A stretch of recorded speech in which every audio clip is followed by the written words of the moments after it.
As the sun dipped below the horizon, casting long shadows across the quiet hill town of Devgar, Ravi stood by the window of his hut, his gaze lost in the fiery hues of the sky.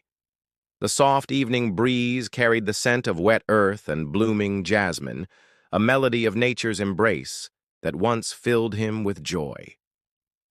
But tonight, these familiar scents did little to stir his heart. For Ravi's mornings were painted with a haunting silence, a silence that had settled in his soul 3 months ago, stealing away his laughter, his smiles, and his light. 3 months since his younger brother Raju had met with an accident, leaving Ravi not only with an aching void, but also with a question that echoed in the chambers of his heart. Why? Why was he spared when his brother, his other half, was taken away? Days turned into weeks, and weeks into months, yet the answer remained elusive, hidden from view like a mirage in the vast desert of his despair. He sought solace in the rhythm of his work, finding temporary respite in the mundane tasks that occupied his hands, lifting sacks of grain as if they weighed nothing, tending to the fields as if they held the secrets to his sorrow. But the truth was, Ravi was merely running from himself, from the ghost of his own grief that haunted him day and night. He had always been known as the strongest man in his village, not in muscles, but in endurance. His spirit had been his superpower, one that had seen him through the harsh realities of life with a smile and a song on his lips. But now that strength seemed like a distant memory, a faded photograph in an old album. His eyes, once sparkling with mirth, now seemed distant, as if peering into an abyss that none could see. And though he still greeted people with a semblance of warmth, a flicker of his former self, it was clear to all who knew him that the fire within him had dimmed. One evening, as the sun bled into the horizon, painting the sky in hues of orange and purple, Ravi found himself drawn to the river that flowed by his village. It was a place he had shared countless joyous moments with his brother, the spot where they had carved their dreams onto the bark of a banyan tree, promising to each other that they would make those dreams come true. But now, instead of dreams, all he had were memories, memories that both warmed and tormented him, reminding him of what he had lost and what he could never get back. Sitting on the riverbank, he watched the water flow, carrying with it fallen leaves and whispers of the wind. "I can't feel anything anymore," he whispered to himself, the words catching in his throat like a lump of clay. It wasn't just sadness that had taken root in his heart. It was a profound emptiness that threatened to consume him, a hollowness that made each day feel like an eternity. And so, Ravi found himself at a crossroads, torn between the pain of the past and the fear of the future. His steps faltered, his eyes clouded with despair, unsure of which path to take, unsure of how to navigate the labyrinth of his grief. Ravi's world had shrunk to the confines of his hut, his days measured by the rising and setting of the sun. He had become a prisoner of his own sorrow, cut off from the vibrant tapestry of life that lay beyond his doorstep.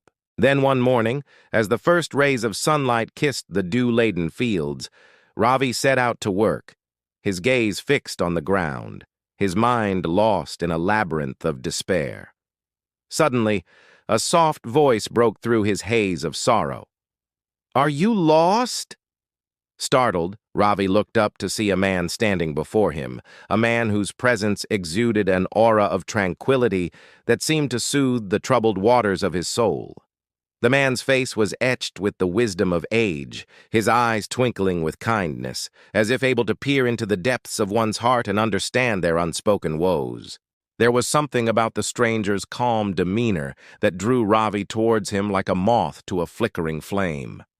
And as Ravi hesitated, unsure of what to say, the stranger smiled, a smile that reached his eyes and crinkled the corners of his gaze, invitingly. "No," he replied softly, realizing the absurdity of his lost stare. "But you are," the stranger said, his voice a gentle breeze rustling through the leaves. "You're carrying a shadow, but you are," the stranger said, his voice a gentle breeze rustling through the leaves. "You're carrying a shadow. Sit." Hesitantly, Ravi followed the stranger's gaze to a nearby tree, its branches spreading like welcoming arms, offering shade from the unforgiving sun. As Ravi settled down, he couldn't shake off the feeling that he had known this man forever. It was as if their paths had been intertwined by an unseen force, leading them to this very moment. Ravi hesitated, unsure of how to articulate the jumble of emotions that had become his life. But then, as if sensing his turmoil, the stranger spoke, his words like balm on Ravi's raw wounds. "Don't ask why, just do it." Intrigued and desperate for any semblance of hope, Ravi agreed, wondering what lay ahead. The stranger, noticing the skepticism in Ravi's eyes, reached into his robe and pulled out a small clay pot, its surface smooth and worn with age. "Tomorrow morning," he instructed, his voice echoing with authority, "walk to the river and fill this pot with water. Then carry it to the top of the tallest hill before sunrise. Bring it back without spilling a drop. If you wish to heal, don't ask why. Just do it."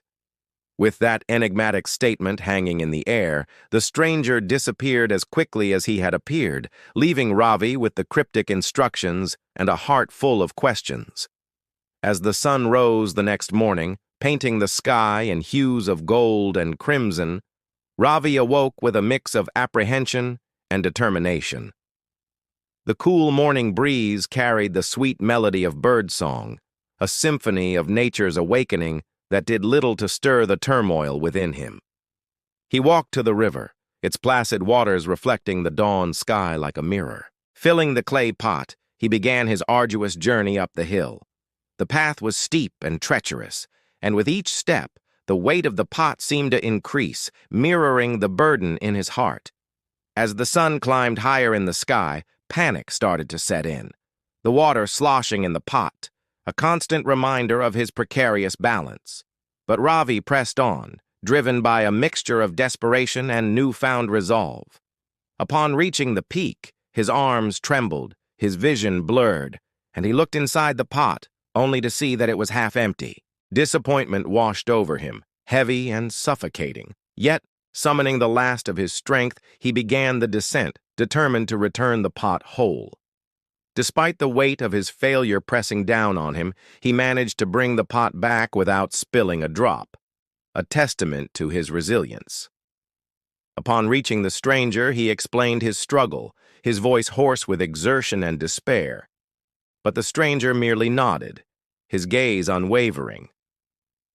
"You think the task was about the water," he said softly, gesturing to Ravi's clothes. "It wasn't." Ravi frowned, confused and exhausted. "Look at yourself. The task was to make you see." Ravi looked down at his attire, noticing the dust, the scratches, and the sweat. And then it dawned on him.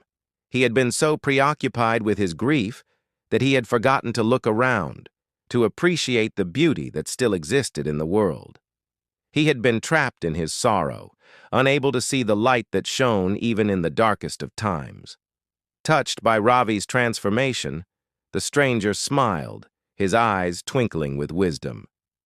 "Your life is the clay pot, Ravi. Your loss is the water you're afraid to spill. You've been so focused on what you lost that you've stopped seeing what's still around you. You can grieve, but don't let grief blind you to the beauty still walking beside you." Those words, spoken in a voice as soothing as a summer breeze, resonated deep within Ravi's soul. It was as if the stranger had deciphered the language of his heart, understanding the silent torment that had become his constant companion. From that day forward, Ravi's perspective shifted. He still felt the pangs of grief, the sharp, sudden memories that pierced his heart like shards of glass. But he no longer let them define him. He began to take small steps, joining the villagers at the community tea stall, listening to their tales, sharing his own when he felt ready. He even began helping at the village school, teaching children to plant seeds and nurturing their young minds. Months passed, seasons changed, and the memory of Ravi's brother became a bittersweet ache in his heart rather than a suffocating cloud that obscured his vision. During the annual harvest festival, as Ravi watched the village come together in celebration, he spotted the stranger under the shade of a peepal tree.